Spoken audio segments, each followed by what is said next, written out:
Oke, bismillahirrahmanirrahim. Assalamualaikum warahmatullahi wabarakatuh. Selamat sore teman-teman semuanya. Terima kasih sudah menyaksikan video saya. Perkenalkan, nama saya Syamsul Arifin. Pada kesempatan kali ini saya akan menjelaskan materi tentang analisis data terkhusus untuk penelitian kuantitatif. Nah, analisis data sebenarnya tidak hanya di dalam penelitian kuantitatif ya, di dalam penelitian kualitatif tersebut juga data yang sudah kita kumpulkan itu harus dianalisa. Tapi untuk kesempatan ini saya terkhusus untuk menjelaskan analisis data dalam penelitian kuantitatif, yang mana bisa kita tebak kalau analisis data dalam kuantitatif, data-data yang dikumpulkan pasti berupa angka ya. Oke, langsung saja. Tentang analisis data kuantitatif. Apa sih analisis data kuantitatif itu? Secara definisi di sini saya mengambil dari penjelasan dari Bapak Sugiono, Profesor Sugiono di dalam bukunya Quantitative Research. Beliau menjelaskan bahwasanya analisis data kuantitatif itu merupakan sebuah tindakan pengelompokan data variabel yang jenis responden guna menjawab rumusan masalah dan menguji hipotesis yang telah diajukan. Dalam artian begini, ketika kita meneliti terkhusus penelitian kuantitatif, kita kan mengumpulkan data. Dalam artian kita mempunyai data. Data-data itu kita kelompokkan sesuai dengan variabelnya, terus kita bedah. Nah, proses pembedahan itulah kita sebutkan dengan proses penganalisaan, yang mana hasil dari analisis data nanti itu bisa menjawab rumusan masalah maupun menguji hipotesis yang kita ajukan, terutama di tahap 1 pastinya. Misal ketika kita meneliti dan rumusan masalahnya begini, apakah ada hubungan atau apakah ada pengaruh antara penggunaan sosial media dengan minat belajar siswa? Misalkan itu rumusan masalahnya. Nah, itu kita kan mengumpulkan data tuh.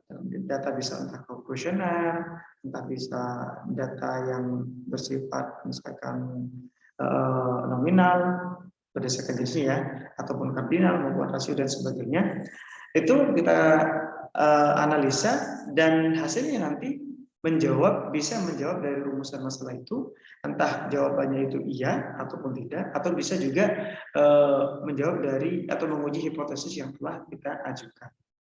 Kira-kira seperti itu terkait dengan definisi dari analisis data kuantitatif.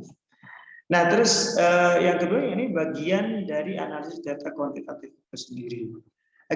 Analisis data kuantitatif itu memiliki dua bagian. Yang pertama yakni analisis deskriptif, yang kedua yakni analisis inferensial. Analisis deskriptif sesuai dengan namanya berarti mendeskripsikan.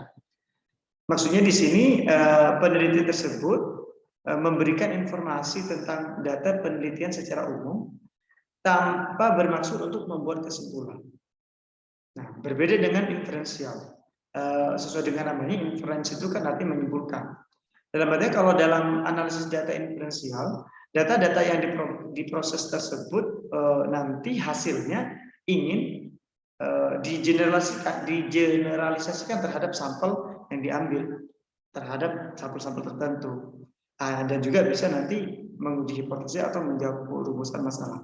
Dalam artian kalau analisis deskriptif itu hanya untuk mendeskripsikan tanpa bermaksud untuk membuat kesimpulan atau mengeneralisasi hasil, sedangkan kalau analisis inferensial itu digunakan untuk menyimpulkan apakah nanti data-data yang dikumpulkan itu bisa menjawab rumusan masalah baik itu iya maupun tidak, atau bisa menjawab hipotesis atau anggapan atau kesimpulan sementara yang dibuat oleh si peneliti itu tersendiri. Itu terkait dengan bagian analisis data kuantitatif. Tadi saya jelaskan ada analisis deskriptif, yang kedua analisis data inferensial. Kita mulai dari analisis data deskriptif. Bentuknya seperti apa sih? Analisis data deskriptif itu bisa bermacam bentuk ya, bisa berupa diagram. Sebenarnya diagram ini bisa bermacam-macam, bisa diagram lingkaran seperti yang saya contohkan ini, atau mungkin diagram batang, bisa diagram garis dan sebagainya. Teman-teman nanti bisa membaca beberapa referensi yang menjelaskan tentang bentuk analisis deskriptif yang berupa diagram atau juga berupa tabel. Tabel pun juga bermacam-macam ya. Atau juga bisa berupa pengukuran tendensi sentral. Misalkan ada min-nya berapa, mode-nya berapa, medianya berapa, ataupun juga bisa berbentuk perhitungan penyebaran data, misalkan rentang, varian maupun simpangan baku.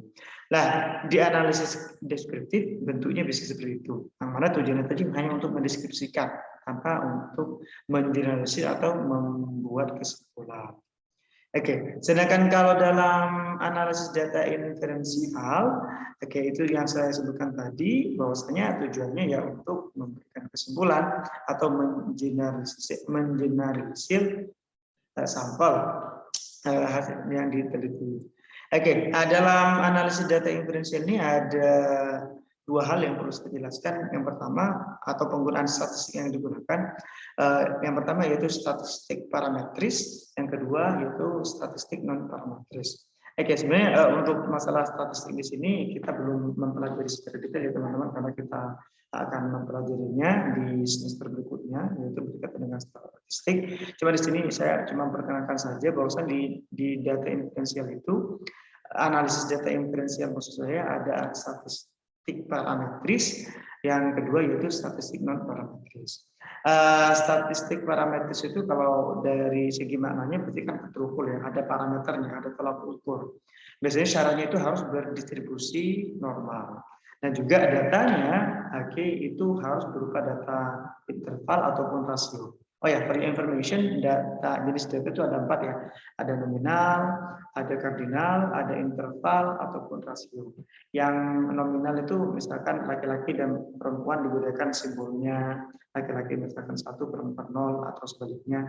Sedangkan kalau yang kardinal itu berdasarkan urutan, misalkan kita justru mengurutkan mana makanan yang menurut kita favorit. Cuma kalau di dalam yang jenis data yang kardinal ini tidak bisa kita ukur ukuran favoritnya itu seperti apa sih. Beda dengan interval itu juga sebenarnya juga sama mengukur tentang rentang. Cuma di sini diurutkannya itu ada skalanya. Misalkan kalau kita bilang, mungkin teman-teman yang pernah mengisi kuesioner, ada misalkan setuju, tidak setuju, sangat setuju dan sebagainya, itu digunakan dalam interval. Sedangkan kalau dalam rasio biasanya itu pembedaannya skalanya itu misalkan usia sekian, usia 20 tahun sampai sekian tahun, atau mungkin kelas misalkan kelas SMP kelas sekian, itu biasanya digunakan dalam rasio. Nah, dan itu digunakan dalam statistik yang parametris. Sedangkan kalau statistik non parametris itu biasanya tidak berdistribusi normal, dan data yang digunakan yaitu data ordinal, dan pun sampel yang digunakan kurang dari 30, maksudnya sampel penelitian yang digunakan. Sedangkan kalau lebih dari 30 biasanya yang digunakan itu adalah statistik parametris. Kira-kira gitu untuk menguji atau menganalisis data inferensial tersebut atau data yang sudah kita kumpulkan. Oke, kira-kira itu untuk analisis data inferensial. Cuma ada sedikit tambahan di sini.